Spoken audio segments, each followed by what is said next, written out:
So I've got a couple of questions to you, because if I just like give the answers to this, it comes from a local point of view, and I would like to have your insight. Now, if I'm not mistaken, you have traveled to Africa and Morocco, but you haven't been like down to the side. Not at all. Yeah. So this would hopefully give people a better insight of your experiences coming from Europe and doing a lot of riding everywhere, to what your experience here is. Yes. So how was the flights? Because flights seem to be, remember, in Europe flights are quite easy and people are used to it. So when you come to Africa, you know, it's a whole different continent and it's way down here. Yeah, it was a long So flight. how was the flights? I must say I had a few options, and for me from Amsterdam to Walvis Bay, I had a few options. One of them was not very favorable for me, because then I would have like a stop in Kaapstad, and I would spend the whole night there. One of the other options was from Amsterdam to London, to Heathrow, then to Johannesburg, and then to Walvis Bay, so 3 flights. I must say the times were really in my favor, because I had an afternoon flight to London, which is like an hour,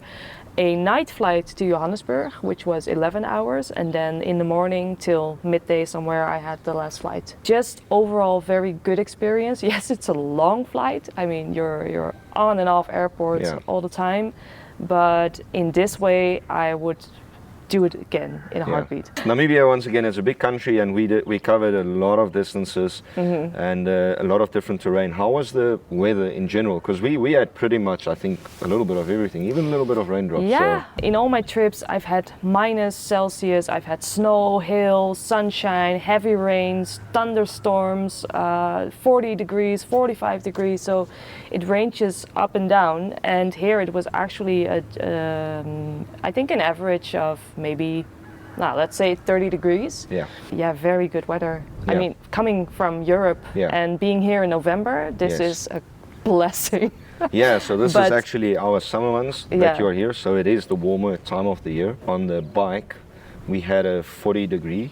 Yes. And what was your experience on that 40 degrees? Because I know saying 40, everyone is like, oh no, let's not ride. But how was that in reality? It was actually pretty good. Standing still, of course, with all the gear on, you get hot, but staying hydrated, and also while you're riding, the wind cools you down. I'm used to having 35, 40 degree weather and being like very humid, and that was not the case here. So it actually was way better. Still very manageable, and very. You know, you have ACs in the room and swimming pools and cold beer. Yeah, exactly. The cold beer is cold like, beers. Oh.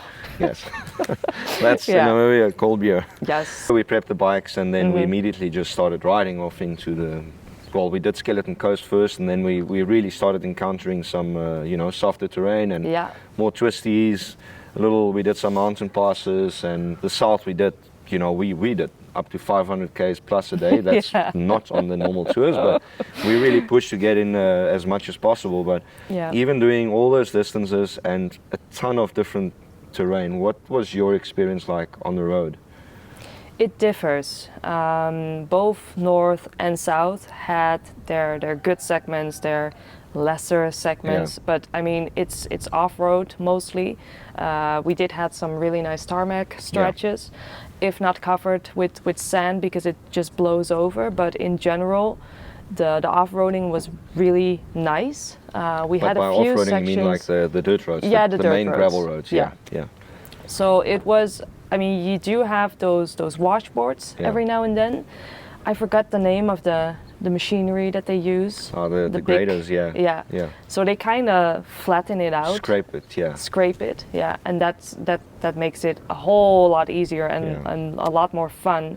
But I also must say you get used to it. Yeah. In the beginning I was like, oh shit, what is happening? Like the bike was searching and searching. I was like, is this normal? Yeah. And then at the end I was like, okay, just go and just it's searching, but you don't actually bother got excited anymore. when we had traffic because you were like, let's go, Yeah. But it also changes, like depending on what time of year you come. If it's peak season, obviously we have more traffic. Yeah. The roads tend to be pretty worse. Quiet now. Yeah, Only the last 2 days were a bit more, but otherwise, I think on average you encounter like 4 or 5 cars. Yeah. I would say that that's it for the day. We can like count it on so max 2 hands. Yeah. Yeah, so that was actually really nice because I'm so used to hectic so much traffic and stuff. just beep, beep, beep, everyone going crazy on the road. Obviously, we did a ton of kilometers every day, trying to show you as much as possible. But you also know the itinerary. As part of our tour is I explain to you what we do on tours, and just telling you that not everything is, I'm not throwing everyone in the deep end as I did with you, but like, so you know the distances on the adventure bikes would be around 350, some days 400. How is that different to what you ride? Because once again, when you hear 400 Ks in Europe, it's like, oh, whoa, that's like all day. So here, how much is it different from that? And is that like way too much, or is it still manageable? From my experience, it was very manageable because I'm used to long days on a bike. But the funny thing is, here you cover 400 kilometers in a few hours. Yeah. When I do it in the mountain passes or anywhere in Europe where you combine, I tend to stay away from the highways just to get from A to B and then start the trip. But 400 kilometers is a long, long day when you do mountain passes because you go winding up the roads. It's maybe some points you go 80, then you go 30, and here you just have those long, long roads, so you can really get on the gas. And have a little bit more constant speed. And so it was, well, I wouldn't say peanuts because it was a different kind of riding, but for me it was very manageable. So people shouldn't, like, when they see, for instance, on the itinerary, we're doing a 350 or 420 stretch. You know, it's nothing to get scared of. It's actually very manageable because those days which are longer, then obviously tend to have more tarmac sections or good sections, so you really cover much easier distances. Yes. Plus you have nice stops, so it's not that you're on the bike for 4 hours like there's plenty to stop and like experience and look at. So it's also not tiring you. And the bikes are very comfortable. I thought it wasn't. We also did a lot of different, well, we did majority of camping, but on the tours we staying at all the luxury lodges. We camped at them. So you still haven't, we've seen them. Still, and they're all quite very different and very unique. And how did you find the accommodation in Namibia in general? For me, the looks of it was amazing. I mean, it's a completely different type of accommodation than hotels in Europe, of course, and it breeds nature, luxury, and even the campsites was like incredible. But you have so much space here. A camp spot on I don't know, Italian or French campsite, you get a square of maybe just where we're sitting now. You know, you have like 5 by 5 and that's it. It's like, and then you have neighbors all around.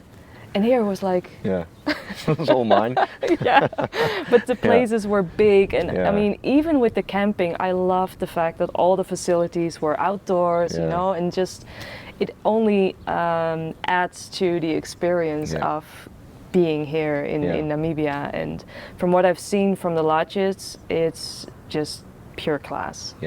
And it looked so well maintained and taken and everyone, care of. you know, adds this touch of creativity to it. It's not one is the same. No. On our way to, what was it, Etosha, I think, we stopped at a lodge for a drink, but that was like really funky colored, all animal prints and drawings on the walls. And then we got to our accommodation, the lodge where we camped, and it was like very clean and very serene as well. So it's so nice to see those differences. And the food, I mean, like, come on. The food. I had no expectations about food here, but I'm pleasantly surprised.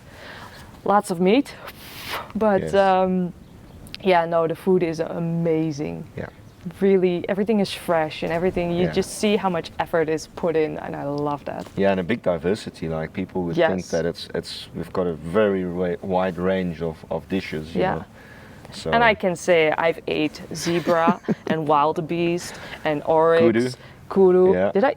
Yeah, you had kudu at the No, it's just, I mean, you can go for a burger or you can go for some wildlife. It's No, the food was incredible. We've done a little bit on the KTM 500s, and you've done the majority on the 7. How would you rate the skill set that you need for the adventure bike tours? I mean, coming from not so much skill, yes, I've done gravel roads and rocky sections, etc. But not, like I said, I'm not a fan of sand. Now I'm starting to get there. But without experience, it's not going to be fun. No.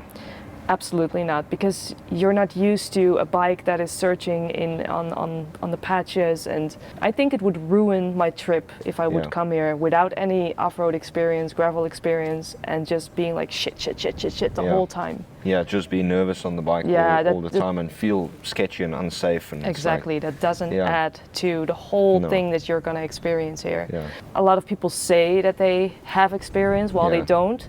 Don't do that. Don't come here with that, because that's going to bite you in the behind. But it's. I think it's very important to have some skill level before riding here. And the adventure bikes are, of course, a bit more entry level than the KTM's. But don't be mistaken, because we had some rough sections on the T7s as well, where I was like, oof. Okay, well, because I've been riding now for a week with you, and you also teach a lot. Then I was like confident enough to tackle it, but there were some sections that I think I would not have been able to do without having ridden here for 5-6 days already. Yeah. Specifically, what did you think of doing this on these T7s? I mean, I have a whole fleet of them now. What is your experience, you coming from a Ducati? And this is not about brands or suspension being better or not good. Like, I'm not trying to... It's just, what was your experience on doing this on a T7? With the size, the weight, the terrain we did, the specific routes we did. In 2 words, very capable. Yeah. I was actually surprised how, I wouldn't say easy, but you just feel that the bike is able to do everything. And everything that we did, I never had the feeling like, oh, this is too much. This is not gonna work on this. The KTM. We spent a little bit of time on the KTM. I mean, I tossed you in the deep end because we just literally did sand, that thing you don't like. So you hopped on the bike. It was sand from the start to the end.